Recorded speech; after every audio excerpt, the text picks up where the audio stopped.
মা কেন্দ্রে শান্তির ওখানে যে একটা শান্তির বাজার এলাকা বোধহয় খুব সম্ভব, সেখানে যেভাবে কালকের যে স্ট্রাইক ডাকা হয়েছিল সে কেন্দ্র করে সেখানে যেভাবে ওনাদেরকে মানে আহত করা হয়েছে আপনারা সবাই জানেন। কালকে টিভির পর্দাতেও আমরা দেখেছি, সোশ্যাল মিডিয়াতেও দেখেছি।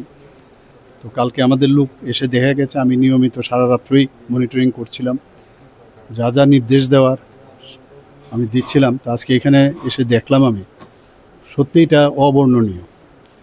আর এইভাবে মানে ডান্ডা নিয়ে, রড নিয়ে, তারপরে গুলতি নিয়ে যেভাবে আক্রমণ, এটা আন্দোলনের নামে একটা কলঙ্ক। মানে ইভেন যা শুনলাম ছিনতাই পর্যন্ত করা হয়েছে, গলার হাড় নিয়ে গেছে ইত্যাদি। এটা কোন ধরনের মানে আন্দোলন আমার মাথায় ঢুকলো না। তো যা করার পুলিশ এবং যা করবে আমি তাদেরকে বলে দিয়েছি, আইনের কাজ করবে এবং তাদের শাস্তি অবশ্যই হবে, এতটুকু আমি বলতে পারি। না, এখানে তো আমি 3 জনকে দেখলাম, আরও অনেক লোক আছে যারা ওইখানেই ট্রিটমেন্ট পেয়েছে।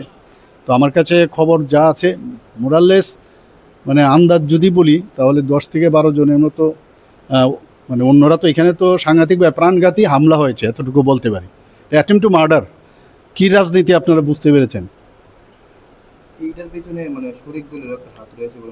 না, এর মধ্যে তো আমি তো কালকে বলেই দিয়েছি। কালকে তো আমার যে অলরেডি সোশ্যাল মিডিয়াতে আমি বলেই দিয়েছি, আমি টুইটও করেছি, ফেসবুকে আমি দিয়েছি যে কারা যুক্ত। যে এইভাবে রাজনীতি মানে এর আগেও ধমকি হুমকি এসব দিয়ে এসছে। অর্থটা কি দাঁড়ায়?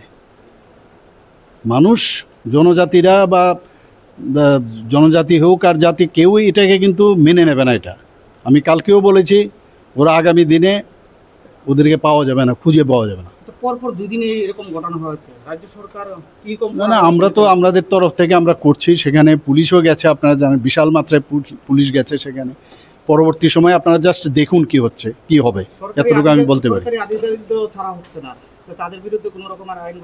আইনগত তো হবেই, আমি তো বললাম তো, সেগুলো অলরেডি তৈরি হয়ে গেছে এবং হবে, এবং এইভাবে চলতে দেওয়া যাবে না।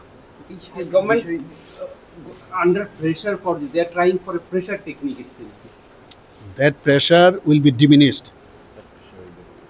That pressure will be diminished in due course of time. একটা কোশ্চেন, এই যে ষড়যন্ত্রের অভিযোগ আপনি এনেছেন বারবার, ষড়যন্ত্রটা কি আভ্যন্তরীণ দলীয় নাকি বাইরে? না, সেটা তো এখন আপনি যদি ওপেনলি আমাকে বলতে বলেন, ষড়যন্ত্রতে everything it covers. Thank you.